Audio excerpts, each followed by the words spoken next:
Thank you for tuning in to the GSMC Basketball Podcast presented by the GSMC Sports Network. I am your host, Nelson, here on this Thursday afternoon. Sorry for being a little bit late. I did get held up in a meeting for a few minutes, but regardless, let's go right ahead and talk about what we're going to be covering on this podcast. So, the first segment is going to be talking about the Celtics winning in the series against the Cavs, talk about the final game, the outcome of this series, and any other things that I sort of have.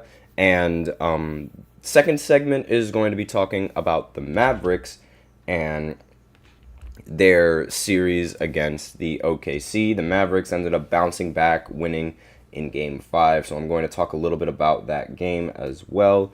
And then in the third segment, we have some drama on the Cleveland Cavaliers and their roster. So I'm just going to talk a little bit about that and sort of explain.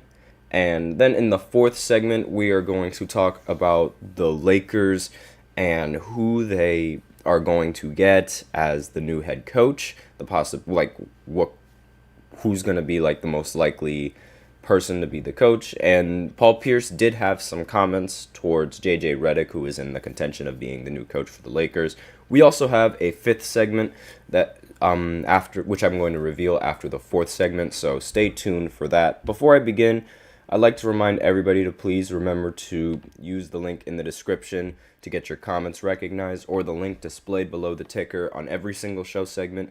It is GSMCPodcast.net. Really helps the show, makes it much more interactive between myself and you guys. Once again, the link is GSMCPodcast.net. And with that out of the way, we can go right ahead and talk about the Celtics game that happened last night. And now that the Celtics win Game 5, the series is over. So the Celtics, they don't have to play another game until the next winner of the Eastern Conference semifinals is decided between the Knicks and the Pacers. And they're currently still in the series, and they're going to play Game 6 in hopes that the Knicks can close out, or that if the Pacers, since they do play at home, they might win Game 6, which will force a Game 7, thus giving the Boston Celtics more time to rest up. So this series, it was, again, 4-1, so really wasn't that close, and this series is sort of a repeat of how the Celtics dealt with the Miami Heat. They won Game 1, sort of took it easy in Game 2, and in Game 2, the other team capitalized by hitting a lot of three-pointers, more so than you would expect. Then in the next few games, the Celtics continued to dominate and won the last 3 games to make the series 5-1. It's almost a complete repeat of what they did in the first round against the Miami Heat. And Celtics in this game, Jason Tatum, he ended the game with 25 points, 10 rebounds, and 9 assists. So he played very impressive in this game. Drew Holiday, he only had 13 points in this elimination game. Al Horford had 22 points and 15 rebounds in this elimination game. I told you he's also a pretty viable option on the Celtics to be their starter, and he's proven that in this game. 22 points and 15 rebounds on 35 minutes is insane. And let's see, just looking at the rest of the box scores, Jaylen Brown, he didn't really play well this game. He only had 11 points, but again, he only took 9 shots, so he made them count, I guess you could say. Derek White, he had 18 points in this game, but he shot very poorly, 7 for 17 from the field. And the rest of the team, they shot very well from 3, as a whole. The team shot 19 of 43 from the three-point line, which is 44%. They took a lot of three-pointers, and they also shot 52% from the field in this elimination game. Again, this is how you're supposed to play in an elimination game, regardless of what side you're on, whether you're on the winner or the losing side of the elimination game, and you're the one that's in the deficit in the series. This is how you're supposed to play in an elimination game right here. The Cavs, on the other hand, they did not play very well in this elimination game. So, except for Evan Mobley, And Evan Mobley, he ended the game with 33 points. He did take 24 shots, however, but 15 for 24, that's all right, I guess. I mean, in the elimination game, simply because, like, it is an elimination game, there is a lot of pressure.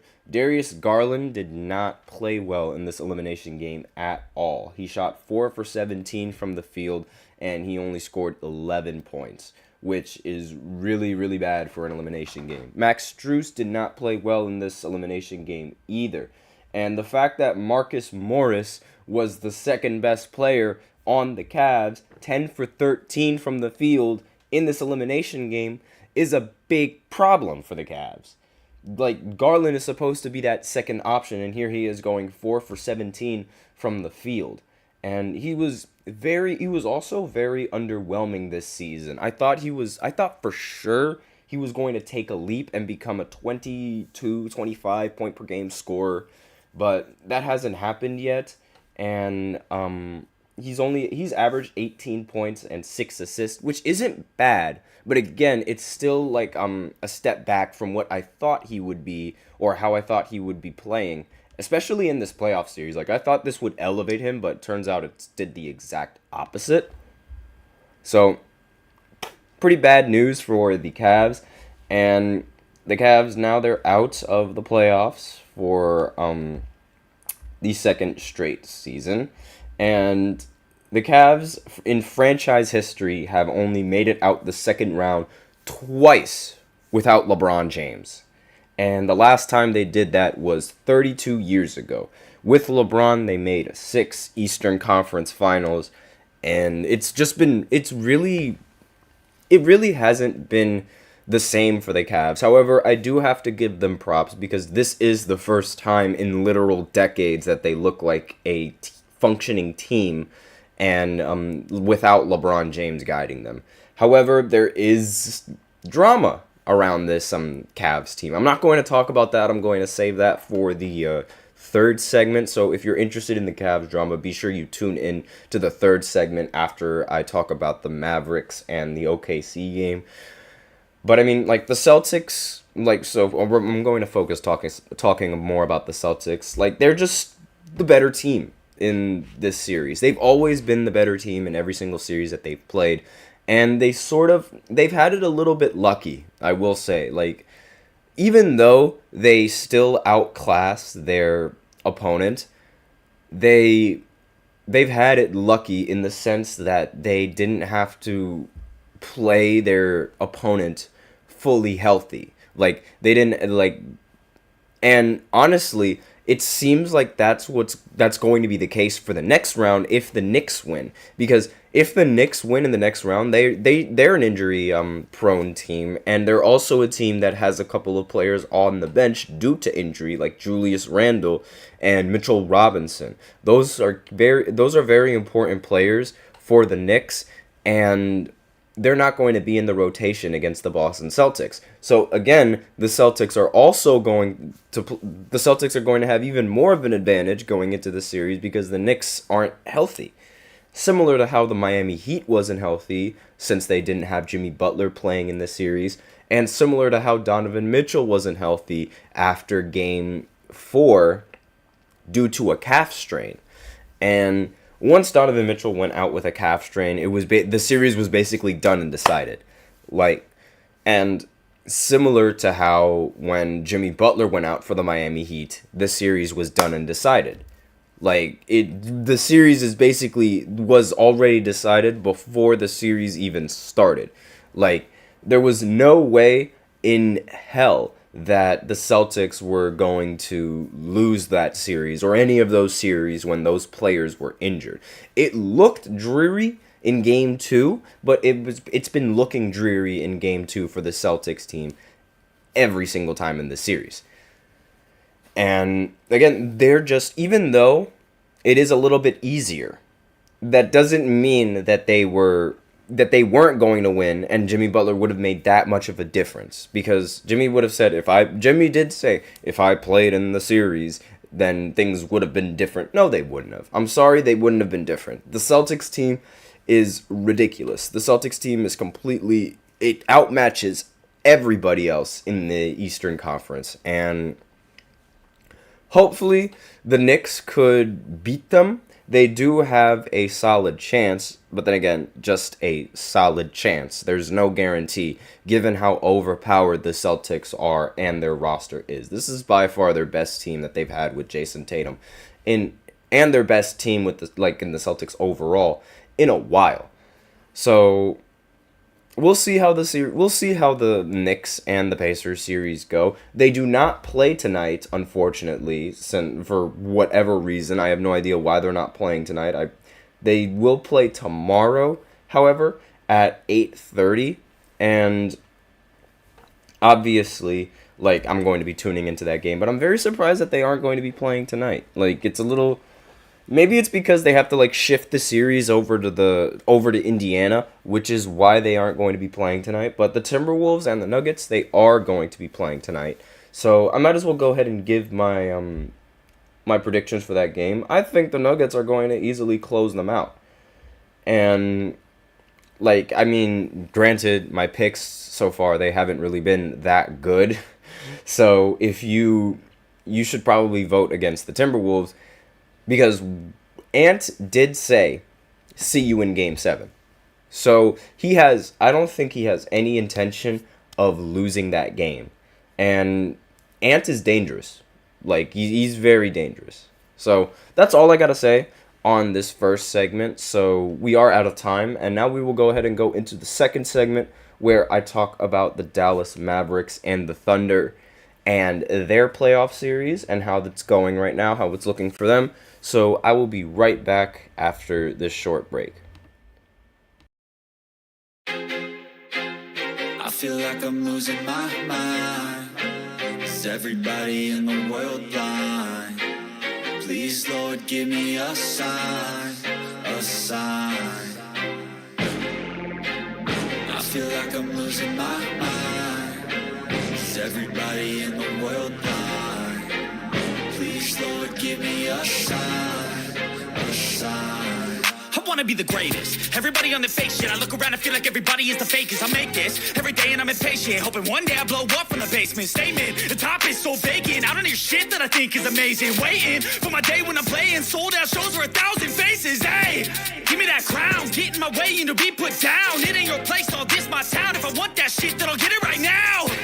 I'm losing it, the noose it fits, some losing shit, a stupid myth. You choose to live or choose to dip, you choose to fight or lose your grip and lose a gift. Oh.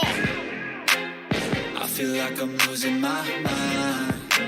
Is everybody in the world blind?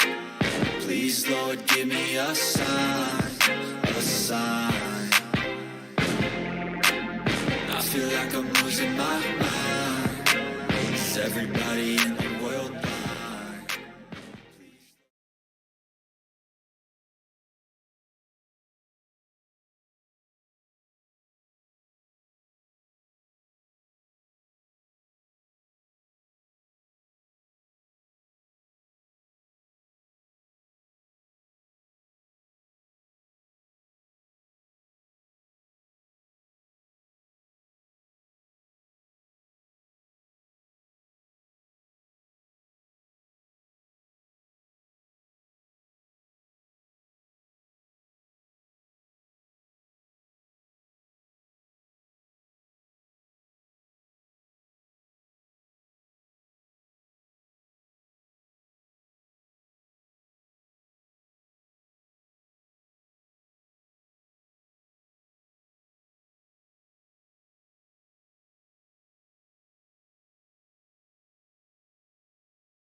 And we are back with the second segment of the GSMC Basketball Podcast, presented by the GSMC Sports Network. Let me just adjust my camera real quick. There we go. And in the second segment, we are going to be talking about the Dallas Mavericks bouncing back in game 5 and making the series 3-2. So before I begin, I'd like to remind everybody to please remember to use the link in the description to get your comments recognized, or the link displayed below the ticker on every single show segment. The link is gsmcpodcast.net.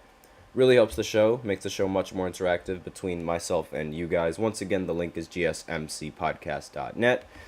And with that out of the way, let's go right ahead and talk about the Mavericks and their Game 5 performance against OKC. And let me just go ahead and pull up the box scores without accidentally pulling up clips, please. Thank you. So, the Mavericks, I wasn't expecting the Mavericks to win this game simply because before going into this game, Luka had just about every single injury imaginable in this game. He had like a strain on his left calf, he had a strain on his right calf, he had a back problem, this, that, and the other. He had all sorts of injuries and things that could have affected his performance in this game, but that did not seem to bother him in the slightest whatsoever. He played through it. He played 41 minutes, and he dropped a 30-point triple-double on the Oklahoma City Thunder to make the series 3-2, which is a phenomenal performance coming in from Luka in this very important game that they desperately needed, because now with this win, they can go into Dallas and close the series out in 6 games. They have a very good chance of doing so. And again, Luka, 31 points, 11 assists, and 10 rebounds. That was his triple-double. He also shot pretty well from the field. He shot a lot better than what we're used to, he's been shooting in this series and the previous series, because when he was up against the Clippers, I'm not even going to lie to you, he was throwing the ball up a lot, and they were missing a lot. And it was not ideal for the Mavericks, but now it seems that he's found his sort of touch yet again. And again, 12 for 22, that is above 50%, so it's definitely a pretty good performance. Derrick Jones Jr., he ended the game with 19 points and was 7 of 9 from the field. Kyrie was only 5 for 11 with 12 points, but I guess it doesn't really matter how low you score as long as you win. So, because, a win is a win. And that, you know me, I always say that. A win is a win is a win. And with Luka Doncic's performance in this game and in the rest of the series, it's really, apparent that this man knows how to play in the postseason. He seems to just play better in the postseason than he does in the regular season, which is a very difficult feat to accomplish due to all the pressure, especially with the offense that he runs, where he is the centerpiece of their offense and he is the main playmaker. The fact that he's still able to perform under such immense pressure and under these injuries is nothing short of astonishing. It's really it's amazing. There's no other word to say it other than amazing. And on the Thunder side, Shai Gilgeous-Alexander has also been amazing. He's been scoring 30 points in just about every single game. It doesn't seem to matter whether or not it's the postseason or the regular season. He's still the same player for the Thunder, which is incredibly valuable for the Thunder as a whole. But I will say that the rest of the team, not so much.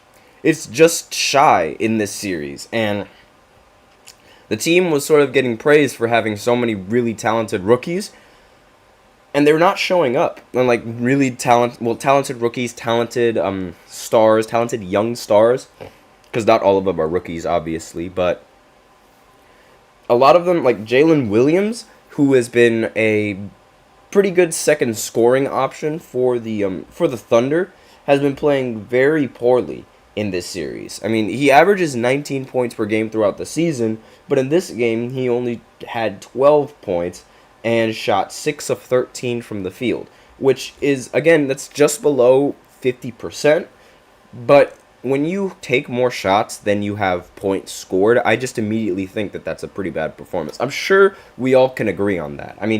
If you have more shot attempts than you do points scored, that's not ideal for a team in any situation whatsoever.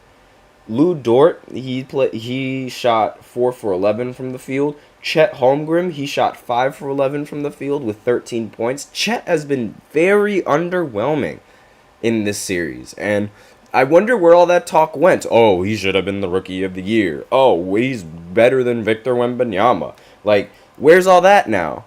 Chet has never been the best player on the Thunder, and he's not even producing efficiently anymore for the Thunder. And I keep saying that he needs to get more involved in the offense if they wanted to sort of have a chance, but so far I haven't seen that happen from him whatsoever. Now, that might be because Shai is taking a lot of the shots and things of that nature, but aside from that, like, I mean, he's supposed to be, or at least the media makes him out to be, the second option for this team. So the fact that he's not producing enough offensively is really not ideal for this Thunder team, and I'm kind of stunned at the fact that he isn't trying to get more involved in this offense, because why wouldn't you want to try and get more involved in this offense? You're super tall, and there's barely anybody on the court that can contest your shot. Why aren't you getting involved more? I feel like that's something that Chet is going to work on in the offseason, and so is the Thunder.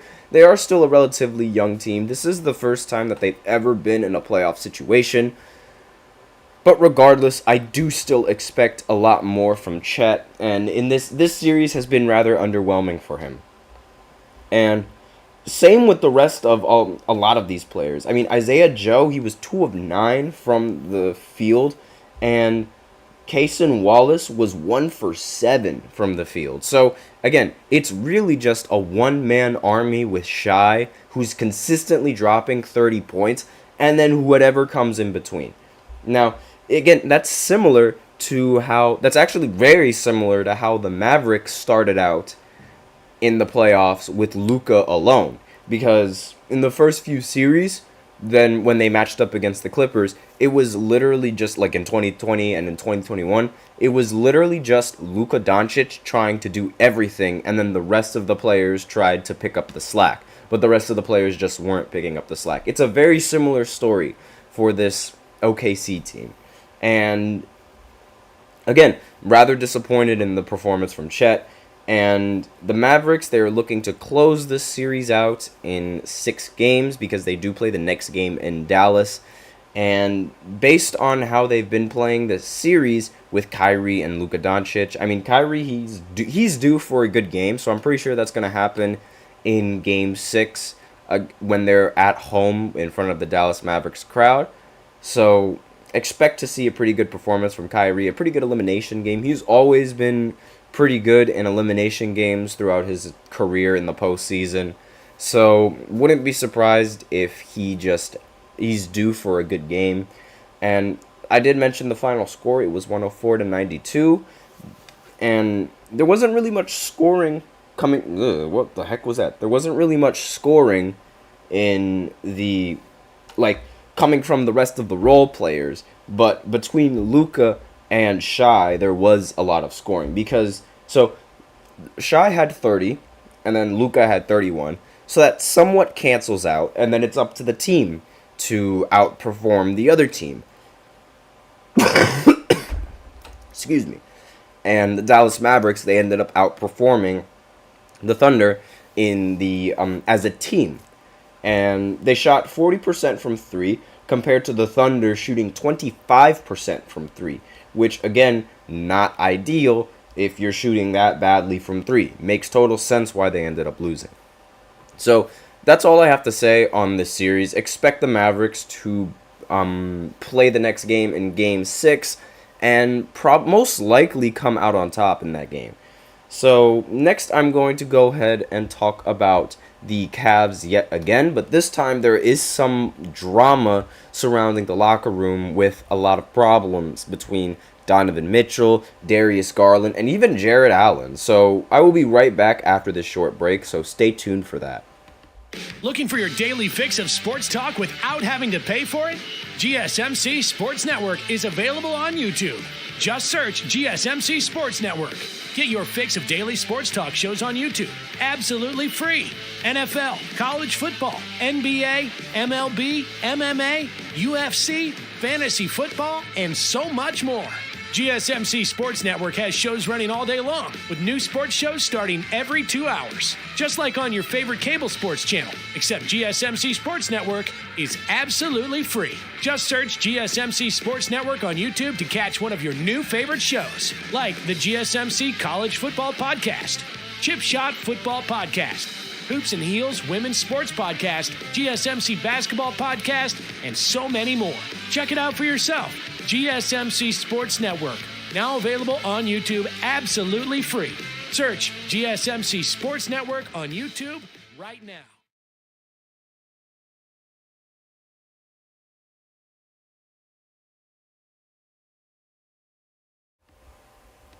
And we are back with the third segment of the GSMC Basketball Podcast presented by the GSMC Sports Network.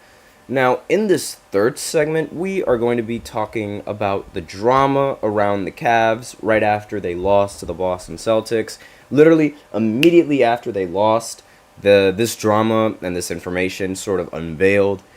And we'll start with the first one. So, because there is a couple of things that's the problem. So, Donovan Mitchell has reportedly grown frustrated due to the... Hold on, I'm just adjusting it. There we go. So Donovan Mitchell has reportedly grown frustrated by some teammates' lack of maturity and focus. When your star player is upset at the rest of the team due to their immaturity, that's a very big problem. Like, how on earth can you be so immature? And define immaturity. Like, was it the fact that they weren't taking the playoffs seriously? Was it the fact that they weren't taking the season seriously? I don't know exactly the details behind that. But being upset to a team due to a lack of maturity was the same problem that Jimmy Butler had when he was on the Timberwolves. And that caused him to want to leave the Timberwolves and force a trade out due to their immaturity. And I'm sorry, but like, if you're in the NBA and you lack maturity, what is wrong with you? Like, I'm being so serious when I say that, and I'm usually not disrespectful towards NBA players, but what exactly is wrong with you? Like, your goal is to try and win. And you're telling me that you lack maturity in the locker room to want to win? Like, how is that? How does that work? That does not make any sense to me whatsoever. And especially when we're talking about grown men. I understand that this Cavs team is rather young and still not NBA vets, I guess you could say, or like not considered NBA veterans, but still, the lack of maturity and the fact that they even lack maturity is stunning to me. Because when you're in the postseason, you gotta be focused. And if you're not focused, you're not gonna win, which is probably what he's really upset about. So, next on the list is the Lakers and the Nets. They already have trade offers ready for Donovan Mitchell, which is very good since the Nets really, really need that. Please don't mess this up. Please don't mess this up. The Nets have a history of doing god-awful trades and messing up the trades horribly. I mean, they've done that twice, like, in recent history. They traded for Paul Pierce and Kevin Garnett, did not end up working out, and those picks ended up being Jason Tatum and Jaylen Brown. So they actually made the Celtics better with that trade. Then they trade for Kevin Durant and Kyrie Irving, and they also trade for James Harden. James Harden requests out after Kyrie and his little shenanigans off the court. And then we get Ben Simmons, and then Kyrie decides, I don't want to play for the Brooklyn Nets anymore. Bye-bye, and then requests a trade to Dallas, which then forces Kevin Durant to request a trade to Phoenix, blowing up the entire roster and leaving us with the worst member of the entire Big Three, Ben Simmons. So, fantastic.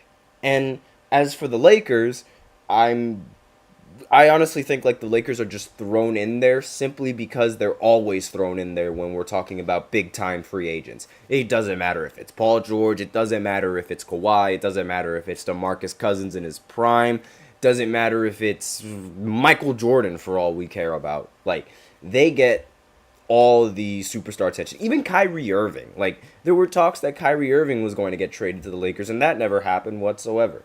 Not to mention DeJounte Murray or Trae Young. So, I think the Lakers are sort of just thrown in there, and they're not going to accept any kind of trade, but it is very interesting that immediately after the Cavs lose, we got teams already deciding to pursue Donovan Mitchell in this trade. Now, another piece of drama is that some members of the Cavs were a little bit frustrated with Jarrett Allen after he refused an injection to try and numb the pain and play through his rib injury. So, again, as a former Net, I really, really like Jarrett Allen, but given how he refused this, my opinion on him has sort of worsened. Simply because, he's just not that guy. He's not the guy that I thought he was. And last year in the postseason when they lost, he said the lights were too bright, meaning that he was incredibly nervous, and his performance showed. And now that he just refused to take an injection to play that would help his team win, it seems like he doesn't want to play in the postseason, and he didn't want to help his team win, which is something that I just cannot stand.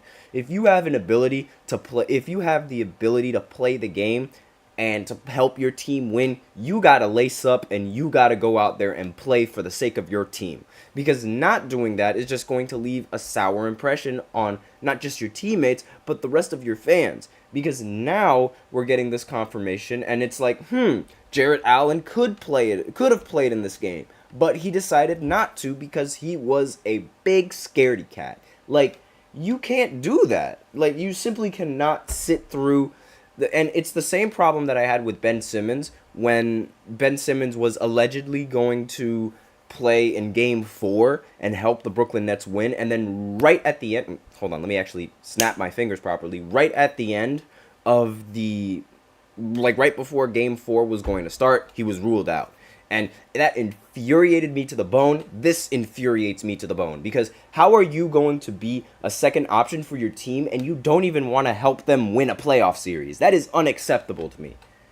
And, if I was out there, if I was 7'1", put me in, coach. Unless my arm is broken, I don't care. Put me in. That should be the mentality that everyone has. But no, they got to be spoiled. And I can't stand that. Now, there's more drama, surprisingly. Rival executives believe that the Cavs are going to have to choose between Donovan Mitchell and Darius Garland, while the Cavs are also optimistic about securing Donovan Mitchell's contract extension. Now, rival executives expect Darius Garland's camp to potentially look for a new team if Mitchell remains on Cleveland, meaning that it looks like the two of them just aren't meshing properly. So if Donovan Mitchell stays on Cleveland, then they're going to lose Darius Garland. And honestly, good trade-off. If I were the Cavs, that's a good trade-off. Get Darius Garland out of here. Based off of his terrible performance in Game 5, get him out of here. And Donovan Mitchell is clearly the better option between the two guards, but they're going to have to choose. And multiple players, including Donovan Mitchell, question J.B. Bickerstaff's coaching strategies and accountability measures throughout the season.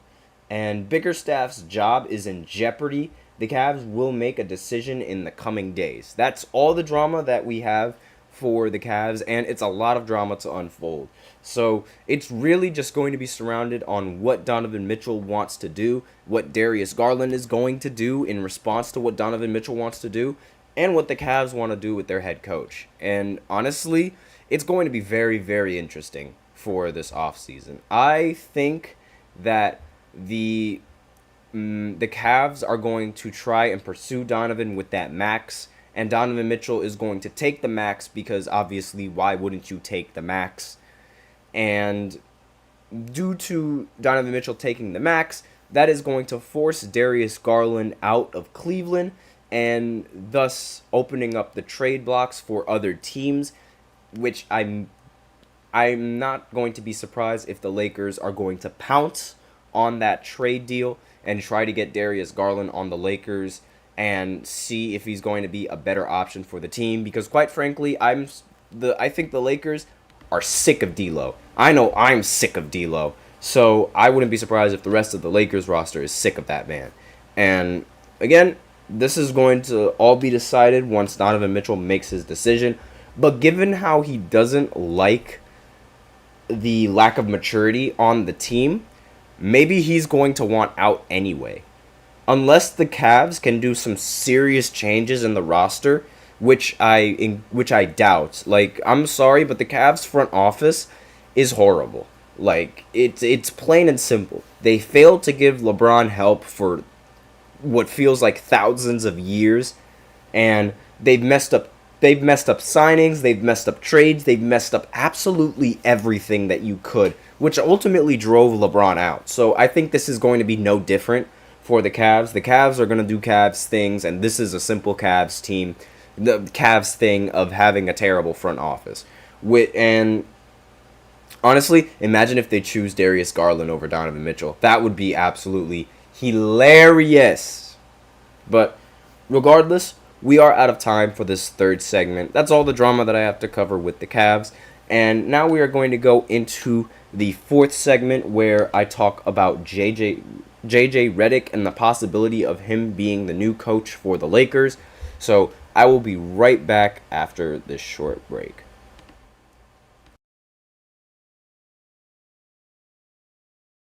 For the best and latest podcasts available anywhere, go to the podcast app on your cell phone and type in GSMC to access free content-rich podcasts on health and wellness, book reviews, sports, entertainment, relationships, social media, movies, technology, finance, and even weird news. Subscribe and download the GSMC Podcast Network's family of shows, available everywhere podcasts are found.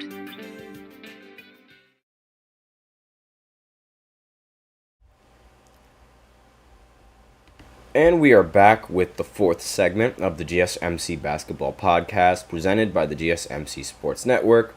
And in this fourth segment, we are going to be talking about who the Lakers' new coach is going to be. And the person who is in the front runner to take that new coaching role is JJ Redick. So, if you guys been keeping up with the podcast, a few months ago, I mentioned how LeBron and JJ Redick were starting a podcast together where they talked nothing but basketball and how it was going to be such a very intense conversation due to the high IQ that both of those players have. And after a while, that has gained a lot of traction, and ever since then, they've just been talking nothing but basketball, and it's very, very intelligent. You can tell that JJ Redick has a high IQ in basketball, and you can obviously tell that LeBron has such a high IQ in basketball as well. And due to them being so close with each other and them being like buddy-buddy, it wouldn't be surprised if the Lakers decide to get him as the new head coach.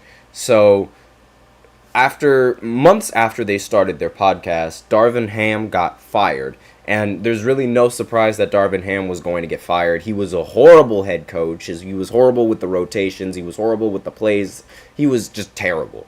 Everything about Darvin Ham was terrible. And it's really it's not surprising. I mean, LeBron cooked him when Darvin Ham used to play basketball. So it's really not surprising that Darvin Ham's IQ is not on par with LeBron. Simple as that. And I'm sorry for trashing on Darvin Ham, but it's that simple. He's a horrible coach. Horrible. Almost as bad as Steve Nash.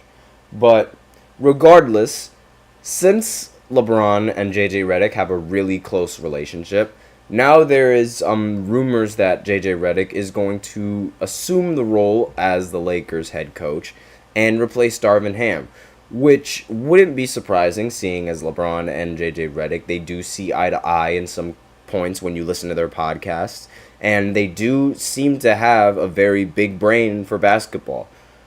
Paul Pierce, however, he has his doubts. Of course he has his doubts. I mean, if you listen to Paul Pierce, it seems that the only reason why he exists now is to hate on LeBron. And I know that sounds harsh for me to say, but that's all he does.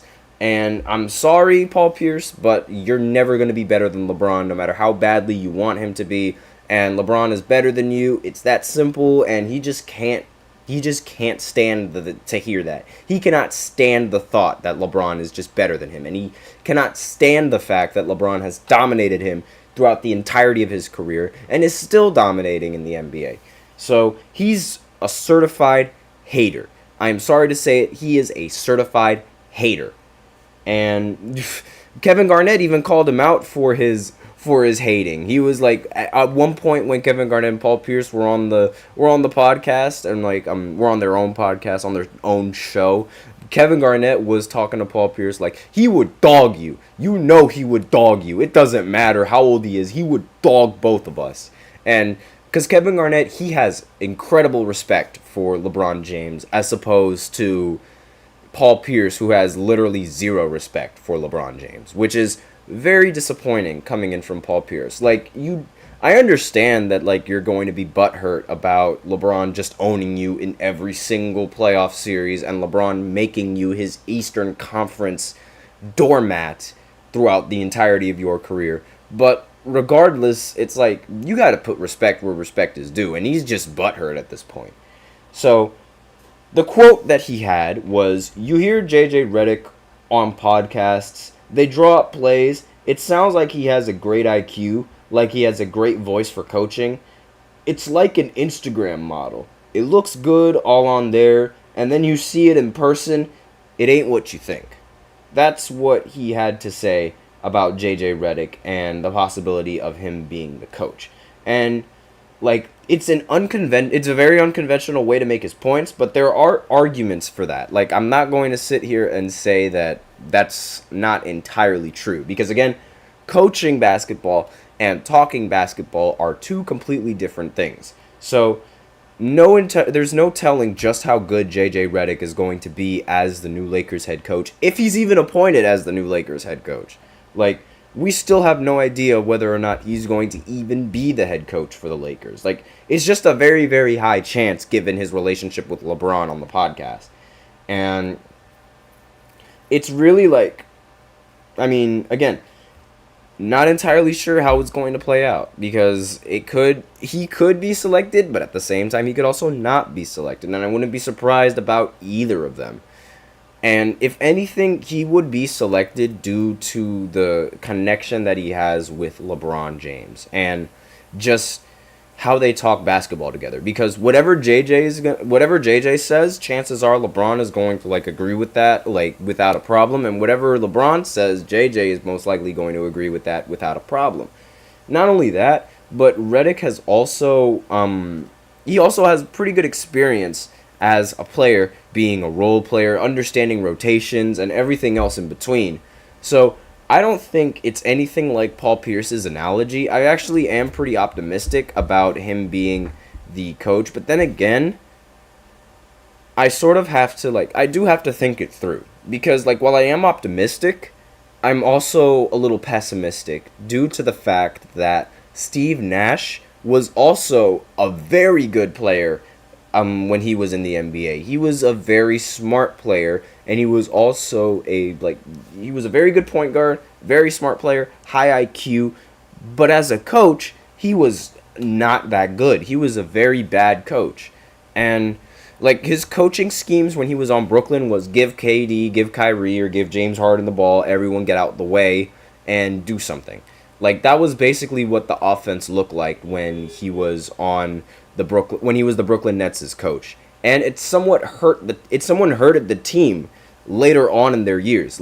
When Kyrie and Kevin Durant were the only ones left and they were playing against the Boston Celtics in the playoff series that they rematched in the first round, they were bad. They were absolutely horrible. Because again, the offense was just give Kyrie and Kevin Durant the ball and see what they can do. Everyone else get out the way. They did that. And in game 2, they were horrible. That was probably the worst game I've ever seen from either of those players. And and then Steve Nash was shortly fired right after. So again, wouldn't be surprised if this sort of backfires for the Lakers, in the sense that JJ Redick isn't going to be the head coach that everyone thought he was going to be. I'm a little optimistic just because, JJ Redick seems to know what he's talking about. But again, pessimistic because coaching and talking basketball, two completely different things. And as a player, completely different than being a coach. So still weighing my options there. And I'm not entirely sure exactly how good of a coach he's going to be. And speaking of good coaches, Doc Rivers had something to say about JJ Redick's comments towards Doc not taking accountability. He said, JJ Redick has had his best years under one coach, and you're looking right at him. And honestly, that's pretty savage coming from Doc, but regardless, I mean, that's just, no. It wasn't because of you, Doc. It was because of the amazing team on the Clippers that you guys had.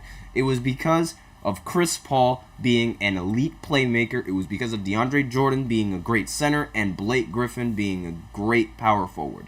That's the reason why JJ Redick was able to perform under that offense with the playmaking of Chris Paul. Because Chris Paul, he has eyes behind his back. He has the biggest brain ever with basketball. He's one of the greatest point guards to ever live. And the only downside to him is just playoff performances. And that's really the only downside. Aside from that, he should be in the talking as being a top 5 point guard ever in the NBA. And when you have that talent, of course there's going to be of course your team is going to play better, because that's what Chris Paul does. At least when he was in his prime, Chris Paul made everyone else around him better. And with JJ Redick on the team as a shooter, how could you not make him better? All you got to do is give him the ball when he flares off a screen, and he's going to shoot that. It's that simple. And again, obviously, it's not entirely that simple, but that's more or less the plays that they would run with JJ Redick. Him running off the ball and catching the ball and shooting it right out of the gate. That's what he was really good at. Not to mention his catch and shooting ability. He could stand in one spot and get ready to shoot the ball, but no one was going to leave him open. It's that simple. So that's all that I have to say about JJ Redick and the possibilities of him being the new coach. And Paul Pierce's comments. Again, Paul Pierce is just butthurt that LeBron is better than him and LeBron is still playing and he's just on the bench and in his home on Undisputed, whatever it is that he is, and he's just hating to hate. That's all it is. I am not a big fan of Paul Pierce simply because of the type of person that he is and the type of person that he's become in retirement.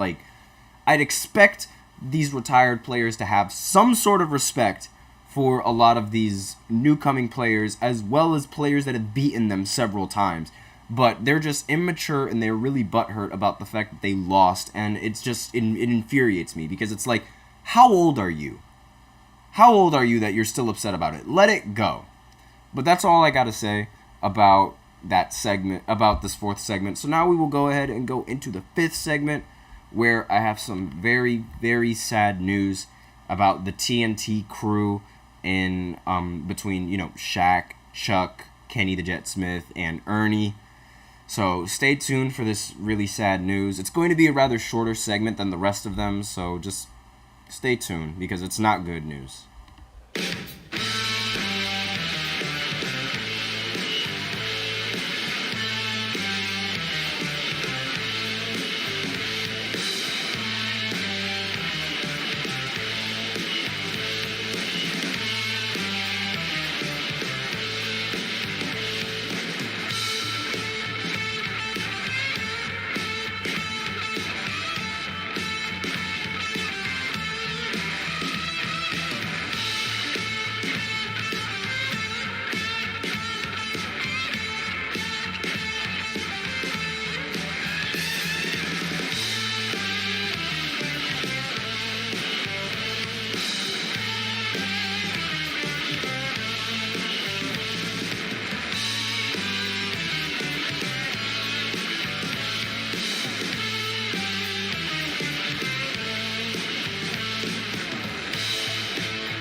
And we are back with the fifth segment of the GSMC Basketball Podcast presented by the GSMC Sports Network. And in this fifth segment, I have some bad news. And there is a possibility that the TNT cast between Shaq, Ernie, Kenny the Jet Smith, and Chuck is going to dissolve. So there's right now there's a current NBA media rights deal coming to an end, like with TNT, like the basketball. It's going to take a huge shift in broadcasting. So it seems that TNT has already lost the race to broadcast the NBA. According to The Ringer's Bill Simmons, NBC is going to take over from TNT once the new media rights deals have been signed. And due to the new media right, with TNT losing the media rights to cover these games, the crew on Inside the NBA on TNT, between all four of them, is going to be out of the TV screens starting in the next season, in 2025 and 2026. And TNT has been the host of the NBA Finals for multiple years and a staple for NBA broadcasting, and now it's coming to an end. It's excuse me, but it's really sad seeing that there is a possibility that the team is going to be breaking up simply because, like, I mean, Charles Barkley says that he can leave TNT if it loses its NBA rights. And so wouldn't be surprised if, Shaq, Kenny, and Chuck decide to leave and go to CBS and cover the games there. But I believe Ernie is most likely going to stay with TNT and do whatever it is that TNT needs him to do. It's just really sad because, like, this crew has been around, like, it feels like they've been around since they've retired. And it's really sad seeing how this crew is going to be, like, dissolved and, like, just thrown away like that. Like, CBS isn't going to keep the show running Inside the NBA on CBS this time. Like, I mean, I really wish that CBS would have continued the halftime show with all of those people on the cast. But we're not entirely sure exactly what their decisions are going to be, and it does seem like this group is going to break up and go their separate ways, or go whichever way they decide to go. Hopefully they decide to just join CBS and their broadcasting team and bring back Inside the NBA, just this time on CBS, but it doesn't seem very likely. And Inside the NBA, it's like the pregame show, like on TNT, and the halftime show that they have on TNT, and as well as the postgame show that they have on TNT. They have very good talks with each other. They all love to banter around. They love to, like, have fun. They love to. There's so many legendary moments that you can name. There's Shaq breakdancing. There's Shaq being pushed into a Christmas tree. There's Shaq and Chuck fighting several times. There's everyone touching Ernie's bald head or Chuck's bald head. Like, just so many funny moments. And of course, how could I leave out Shaq saying, "Hey, how many rings you got? I have 4 rings. I have 3 finals MVPs. I've been the best player on my team." And then Chuck just calling him fat.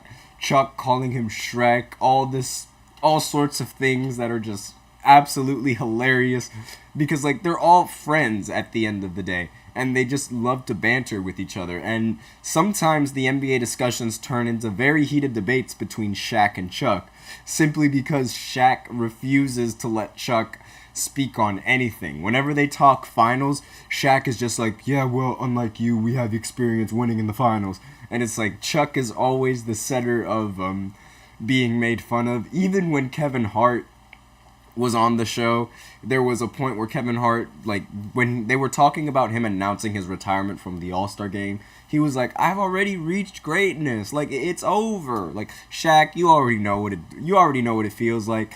Kenny, you know what it feels like. And then he turns over to Chuck and he's like, I'ma stop right there before I get ahead, because, you know, Chuck has never won a ring. And that's just the joke around everybody else on the TNT sportscast, because Kenny, he has a championship ring. I believe it was for the Houston Rockets, and Shaq, obviously, he has 4 championship rings, 3 with the Lakers and 1 with the Miami Heat. And Chuck, he's very, very bitter about it. He's like, man, I'd be able to have 4 rings if I was riding off of D-Wade and Kobe's coattails.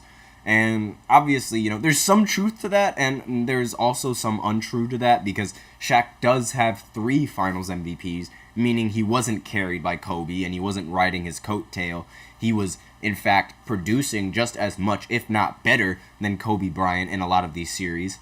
And a lot of Kobe fans aren't going to like me saying that, but tough, because Shaq's numbers, they're phenomenal. And in 2001 especially, he was outplayed. And, DeBoyd J in the comments said facts. I mean, yeah, there's really no argument for it. Shaq played better in 2000. By far, he played better in 2000. I mean, he was averaging like 38 and 12 or something like that, while Kobe was averaging like 15. But then, you know, in 2001 and 2002, Kobe was picking up the slack, and they both played well together, and they both had enough production to win in the end. Like, it was a team effort from both of them in 2001 and 2002. But Shaq wasn't carried by Kobe. Kobe was carried by Shaq only once. Like, I am a Kobe fan, but I'm just going to say that he was only carried once, and that was in 2000, because there's just really no argument for saying that Kobe played better than Shaq in that series whatsoever. Like, none. But it's really sad seeing that the crew is just going to be breaking up due to NBA rights, and it's just a really sad day. So I'm definitely going to be watching a lot more of the broadcasting crew with the amount of time that they have left before their rights get shifted over to CBS. And again, just a really, really sad day. So with that, we are out of time for this 5th segment. I don't want to talk about it anymore. And there's really nothing else to bring up about this. Like, they are breaking up, but it's really sad. So thank you so much for tuning into the GSMC Basketball Podcast, presented by the GSMC Sports Network. Your support means a lot to us, so please remember to subscribe to the show and leave a positive review. It really does make a difference. We also invite you to follow us on Facebook, Twitter, TikTok, and Instagram for more content and updates. And as usual, please remember to use the link in the description to get your comments recognized, or the link displayed below the ticker on every single show segment. That is GSMCPodcast.net. Really helps the show, makes the show much more interactive between myself and you guys. Once again, the link is GSMCPodcast.net, and it's displayed below the ticker on every single show segment. That's the end for the show, ladies and gentlemen. Thank you so much for... Oh, wait a minute. Excuse me. Before I end the show, we have a comment coming in from Boomer. Talk about the Pacers. Now, I didn't really talk about the Pacers. I talked about them yesterday, which is why I'm not talking about them today. Simply there's really... If you want to hear what I have to say about the Pacers, you can go ahead and watch my previous video about the Knicks and their series. But, since you do want me to talk about the Pacers, I might as well go ahead and take a few minutes and do that. So, they're down 3-2 in the series, and now they're looking to win in Game 6 in Indiana and push the series to 7 games with a chance of winning in Madison Square Garden. But they played very, very poorly in Game 5, and now they're expected to somewhat bounce back in Game 6. They do have home crowd advantage. But, okay, Boomer is going to go ahead and watch the video. Yeah, because I did make, I do have my own segments, like, talking about the Pacers and the Knicks and their series in the previous, upload that I did. So just go ahead and check that out if you're really interested. But, maybe in the next maybe in the next segment for Friday, like maybe tomorrow, I'll go ahead and talk and give my predictions on what's gonna happen in the series. But I have the Knicks winning in Game 6. But then again, like there's a huge possibility that the Pacers could end up winning in Game 6 due to the home court advantage, and then pushing the series over to 7 games. But that's really like all the time that I have for this show. Again, watch the rest of the videos if you are interested in the Pacers and what they have to say. I'll keep that in mind for the next segment on Friday. And Boomer has something else in the comments. Keep doing what you're doing, bro. Appreciate it, man. So, thank you so much for tuning in. And again, be sure to watch the rest of the uploads that I have on the on the basketball podcast. But thank you guys so much for tuning in. I am your host, Nelson, and as always, take care.